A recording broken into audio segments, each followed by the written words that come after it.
We are 3 months away from BlizzCon and the Overwatch World Cup, and as such, teams from around the globe have begun announcing their rosters.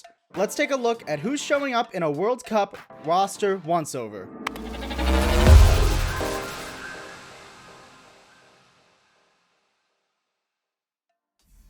Paulsible and lafon here, and real quick, we're gonna break this down, but there are a lot of countries here, so rather than ramble on for hours as lafon and I surely could about every roster we've seen, we're gonna just go top 10, the BlizzCon top 10, the pre-invited ones, and we're gonna break those rosters down in 30 seconds. We're gonna go back and forth and try to convince the other person why this team is going to win it all. Are you ready, lafon? Let's do it. All right, first up, Team Finland, go. All right, so this is going to be a really interesting roster, and it comes down to the fact that we're seeing new faces, right? Contenders players coming in. It's not your old guard. With fresh faces comes different looks, and for that, Finland could surprise. Dang, didn't even need 10 seconds. All right, sure, Finland could always come up clutch. They've been a player before. I see you. All right, but enough with Finland. We move up one more spot. Show me Russia. All right, so Russia is all about the DPS this time. Shadowburn and Enlayer, those are the Overwatch League talents going to be leading this squad to victory. And in the other roles, they've still got some solid contenders players, right? You got Tonic and Chow for your tanks. You've got Aang and Mayonnaise for the supports. Guys who have certainly seen their fair share of contenders action, and we know that these contenders teams can surprise. Fantastic battle tags across the board there, Paul. And you know what? I could honestly see them taking a couple surprise wins. Certainly, but no surprise who our next team is. lafon, tell me about Team Sweden. All right, so Sweden, again, with Finland, similar kind of thing. And though they hate being compared, I'm going to do it anyway. This is going to be a time where we're seeing a brand new roster for Team Sweden. No more old guard. It's all the new guys. Let's see what they can bring. And I think for Sweden, with none of the cloud of the previous seasons hanging over them, this could be a good look.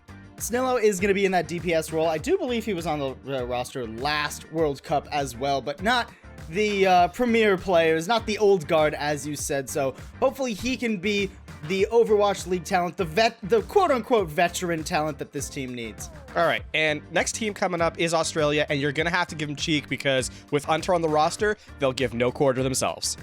Okay, but let's look at Australia right now. Last year at the World Cup, Australia surprised a lot. They were able to take some solid wins and really show up when we didn't expect them to. A little funky this year. They don't quite have the resources down in Australia that they'd really like. So their 7-player roster actually includes a coach because they just want to focus on their starting 6. I think that's a great idea. I think with a solid tank line in Trill and Punk and CKM even coming out of retirement shortly before this roster was announced, I think they have a real shot at some more of those upset surprises. And they're going to have to hope for upsets because that's how they've been built. That's how they've won in the previous years. And looking forward to what Australia can bring. All right, but tell me about UK, lafon. This roster, one of the most interesting things is that Fusions is the starting main tank here. Obviously, the main tank for the Boston Uprising. I think here you have some good representation across a bunch of roles. And UK has always been a team that just flies under the radar. They don't look like they might be the best in the world, but then come in and surprise. And I think here, again, we're going to echo these sentiments a couple of times, but for real, UK is the surprise here. I think they definitely can do some damage. Paul, okay. It wouldn't make sense for me to answer this one, so why don't you run us through the USA? Look, USA, we've had some hard times, right? We've struggled a little bit here at the World Cup, but this is the year. We've basically got all of the best parts of the Shock and some other key players from teams like the Valiant, the Outlaws, even Corey coming in from the Justice, right? You got Super in space, that solid tank line, hopefully. You even got some options to play around with there. This is an embarrassment of riches when you look at the roster, and there's no reason that this year can't be our year. It's been a struggle, but now is the time to shine, and that is the story of America. You're going to have to convince me just a little bit more, but you're right. This team does have a ton of talent, and if they can just gel quickly for one tournament, they could be a real threat for sure. All right, well, speaking of threats, lafon, we are moving into the top 4 now, and next on the list is France, but not necessarily an Overwatch League powerhouse on this roster. Right. And I think, in the more critical roles in the tank, in the support, we don't have a ton of name brand recognition, but don't let that dissuade you because they are still fantastic players in the contenders region. And then obviously at DPS, you have your standouts in Soon and AKM, two players that are well known to everyone. And the rest of the roster is rounded out with Leaf and Kagasi, who are both fantastic in their own right. I think France, they will have a tough deal, no doubt about it. But, and this is the key part, play to their strengths in terms of their DPS play, and they can absolutely take wins off of any other DPS duo, and that could lead them to some victory.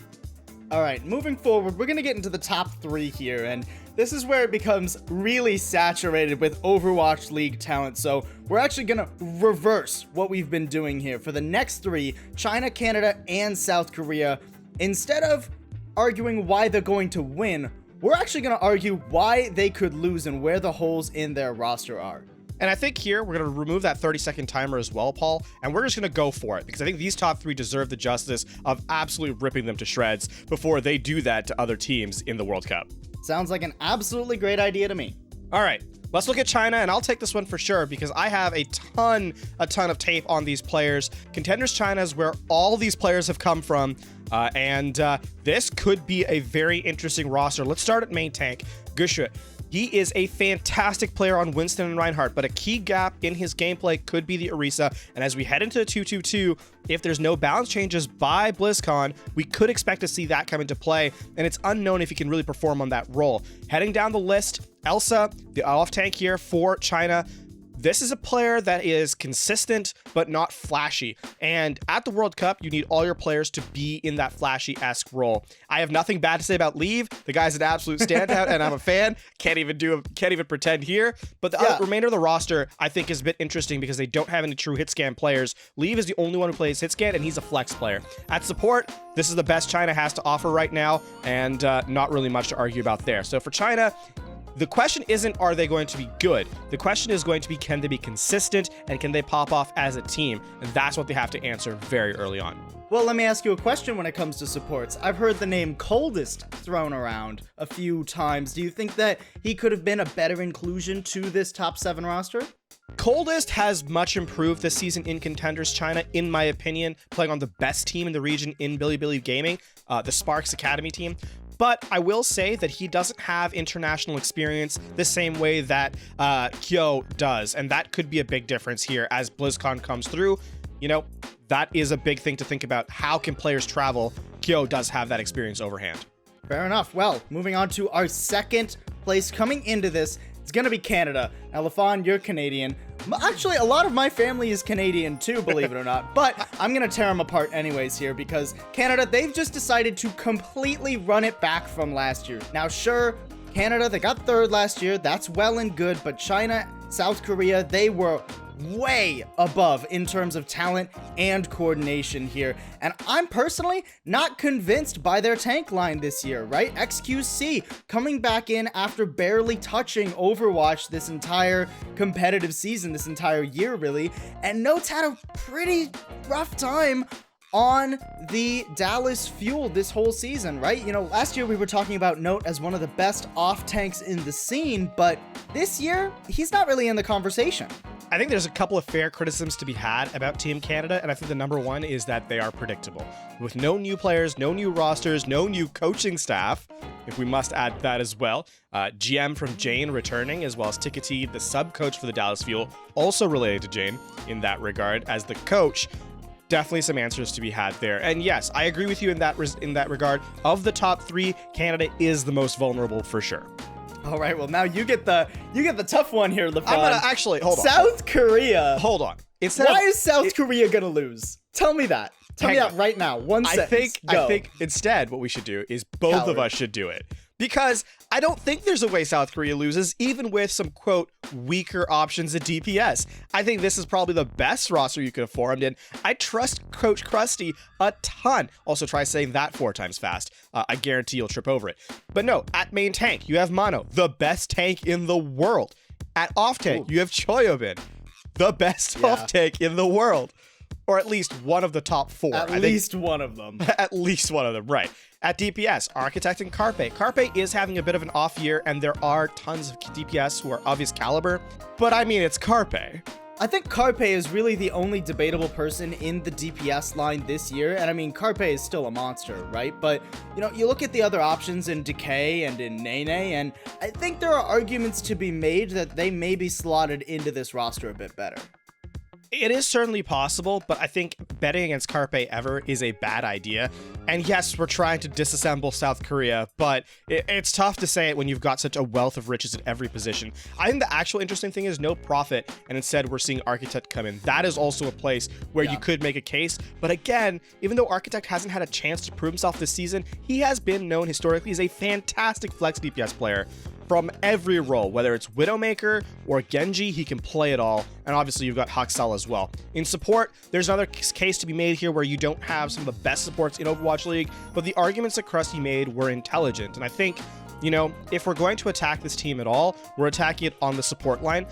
And even then, the gaps are so small that you could pick five random Korean players from the Overwatch League and then put in, I don't know, put in a sub player and you'll have a good Korean roster, Paul. What if I just picked the entirety of the Florida Mayhem? Gotcha. You have me there. Gotcha. There is a bit of a caveat too when it comes to South Korea. Like you were talking about, we don't see some of the prolific Korean players we might suspect to see here, right?